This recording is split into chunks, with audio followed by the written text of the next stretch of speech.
राष्ट्रपति जी से सम्मानित होने का अवसर मिला, जो अपने आप में एक गर्व का विषय है। तो आज आपको हमारे बीच में पाके हमारी खुशी कई गुना बढ़ गई है। इसके साथ साथ हमारे विशिष्ट अतिथि डॉक्टर प्रताप यादव, उनके साथ का एक किस्सा मेरे को याद आता है कि उन्होंने कैसे अपनी जीवन की शुरुआत की और जीवन के कुछ पल मुझे भी उनके साथ गुजारने का अवसर मिला। ये मेरा सौभाग्य रहा। जब वो 10वीं से 11वीं कक्षा में हुए और पहला ही दिन था, मैं कभी मजाक में उनसे बातें भी करता हूं इस चीज की। जो पहला ही दिन था, बच्चों ध्यान से सुनो एक बार कि जिंदगी का मोड़ कहां किसको कहां ले जाता है। जब वो आपका पहला ही दिन था, आपने मैथ साइंस को चुना और पहले दिन मैथ के लेक्चरर ने जो समझाया वो आपके समझ में नहीं आया, या उस समय आप कहीं अलग उसमें था, या कहीं आपका प्रारंभ कहीं अलग ले जाने की तरफ देख रहा था। तो आपने जब उस लेक्चरर से पूछा कि सर ये सवाल समझ में नहीं आया, मेरे को दोबारा समझाएं, तो टीचर ने अपने उसी अंदाज में कहा कि बेटा मैं तो ऐसे ही पढ़ाऊंगा, आपको पढ़ना है तो पढ़ें। आज भी वो बातें ये बातें 96-97 की हैं।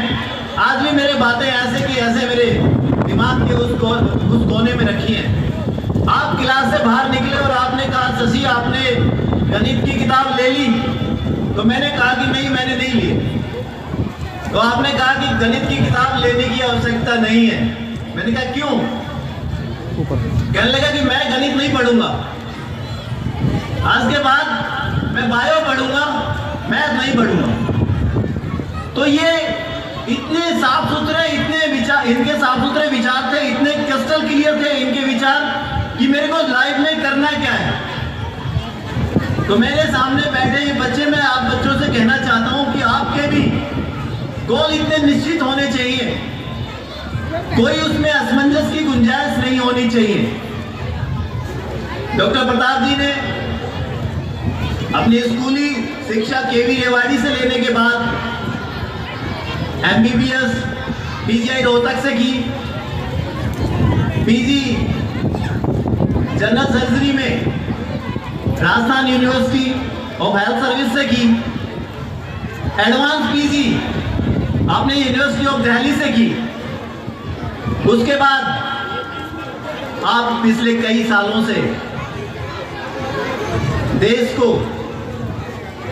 चिकित्सा के क्षेत्र में ऐसे बच्चे तैयार करने में लगे हुए हैं। लेडी हार्डिंग कॉलेज दिल्ली में आप प्रोफेसर के रूप में कार्यरत हैं।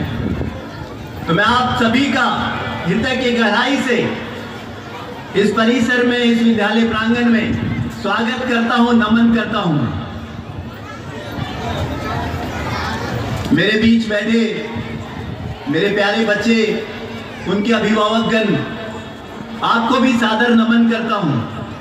अलग अलग गांवों से आए मेरे बड़े, इस मंच के माध्यम से आपके चरणों में भी प्रणाम करता हूं। और मैं उम्मीद करता हूं किसी को अगर कुछ असुविधा हुई हो तो हमें अपना बच्चा समझ के माफ करेंगे। हमें इतना ज्यादा अनुभव नहीं, मैं क्षमा चाहूंगा पहले कि अगर मेरे छोर से कोई गलती हुई हो तो मैं क्षमा प्रार्थी हूं। मुझे मौका मिला, अवसर मिला आप लोगों के बीच बोलने का, ये मेरा सौभाग्य है। जैसे कि आप बहुत से लोग जानते हैं, हमें पिछले 4 साल से हम यहाँ पे आप लोगों के साथ लगे हुए हैं, इन बच्चों के भविष्य को संवारने में, इन आने वाली पीढ़ियों को, इस देश को समर्पित करने के लिए, एक जिम्मेदार नागरिक बनाने में। हम एक भूमिका निभाने में लगे हुए हैं कि वो अगर थोड़ी भूमिका हम लोग निभा पाए तो अपने आप को धन्य मानेंगे, इस जीवन को सार्थक मानेंगे। 2021-22 सत्र में हमने यहाँ कॉलेज कान्हा डिग्री कॉलेज के नाम से स्टार्ट किया। 2022-23 सत्र से यहाँ स्कूल स्टार्ट किया कान्हा पब्लिक स्कूल के नाम से, और एक ही मंशा लेके आए थे, जिस मंशा का जिक्र आज हमने इस कार्यक्रम के दौरान किया कि एक ही मंशा लेके आए थे कि शिक्षा का अच्छा प्रसार करेंगे, शिक्षा को उस ओहदे तक पहुंचाएंगे, उस स्टेज तक पहुंचाएंगे कि जहां आने वाली पीढ़ियां, उनसे जुड़े हुए लोग ये याद रखें, ये याद करें कि हाँ किसी ने कुछ काम किया है। और मैं और ये मेरा पूरा परिवार संकल्पित है इस चीज को लेके। मैं आप लोगों को इस मंच के माध्यम से हमारे बीच विराजमान मेरे अतिथिगणों के माध्यम से उनको साक्षी मानते हुए ये कहता हूं कि जब तक हमारे बीच हमारे शरीर में कोई प्राण रहेंगे, मैं समर्पित रहूंगा, मेरी पूरी टीम समर्पित रहेगी इन नन्हे मुन्ने बच्चों को संवारने में। मैं अपना सर्वस्व निछावर कर दूंगा इन बच्चों के पीछे। और मेरी टीम के साथ भी मेरी हमेशा जब बात होती है, एक ही चीज होती है कि हम लोग किस लिए आए हैं यहाँ, हमारा क्या नाम, हमारी क्या पहचान।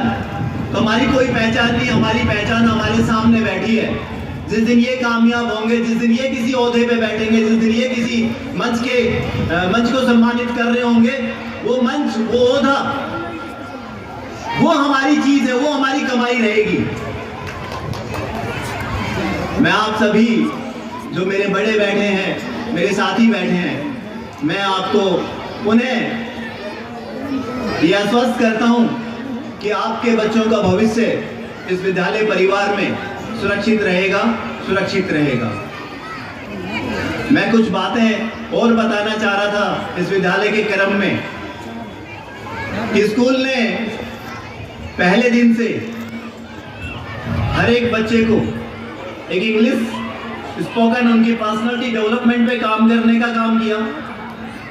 उसके साथ साथ उनको एक्स्ट्रा क्लासेस, फाउंडेशन क्लासेस, उनकी कोचिंग क्लासेस वो डे 1 से दी। और इसके परिणाम आप आने वाले दिनों में आप देख पाओगे। इन बच्चों को जो आज हम जैसा सीख रहे हैं, जैसा बोल रहे हैं, कल वैसा ही पाएंगे। हम शिक्षा के साथ साथ संस्कारों की भी चर्चा करते हैं। हमने उन संस्कारों को पिरोने की भरपूर कोशिश की है और लगातार करते रहेंगे। कॉलेज के अंदर कभी कॉलेज के बच्चियों की जब उनसे बातचीत होती तो मैं उन बच्चियों से एक ही चीज कहता हूं कि बेटा, अगर आपने इस कैंपस में पैर रखे हैं, इसमें अगर हमने अपने एडमिशन लिया है, तो आपकी मेरी जिम्मेदारी बन जाती है कि समाज को आगे बढ़ाने की। क्योंकि लड़का तो केवल एक परिवार को संभालता है, बेटी की जिम्मेदारी 2 परिवारों की हो जाती है, और आने वाली पीढ़ियों की जिम्मेदारी बेटियों के ऊपर ज्यादा होती है। तो मैं जब भी उनके साथ बातें करता हूं, ये बातें उनके समक्ष रखने का प्रयास करता हूं। मेरे बीच विराजमान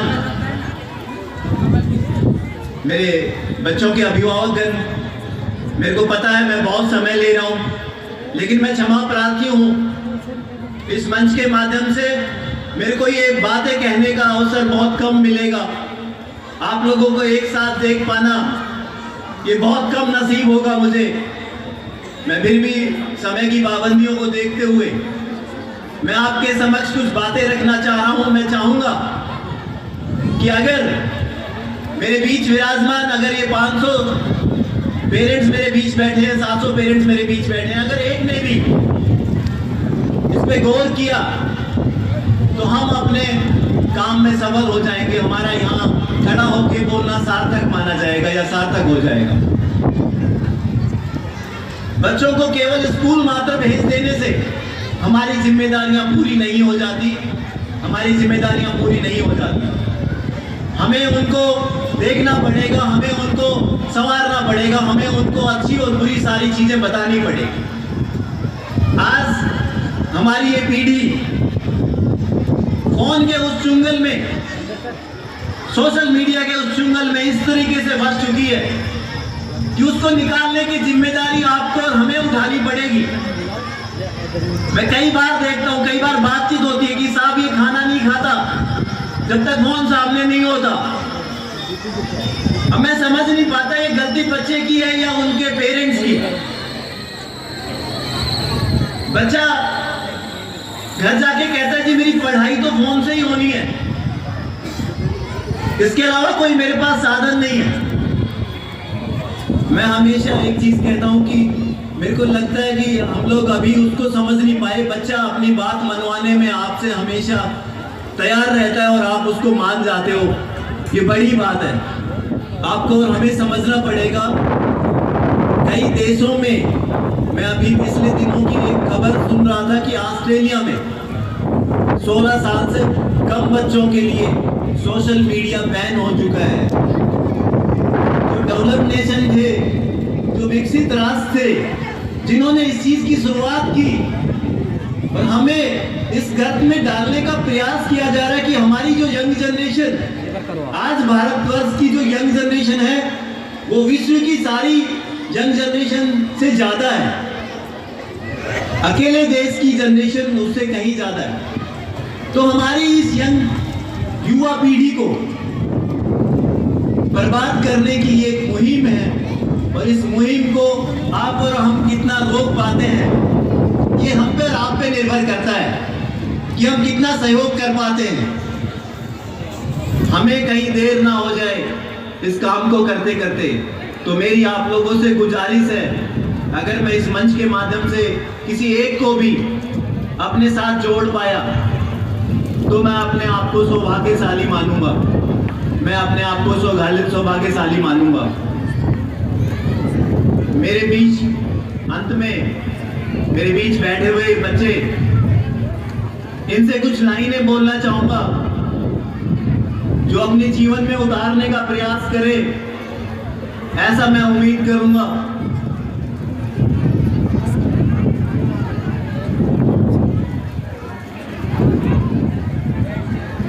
कोशिश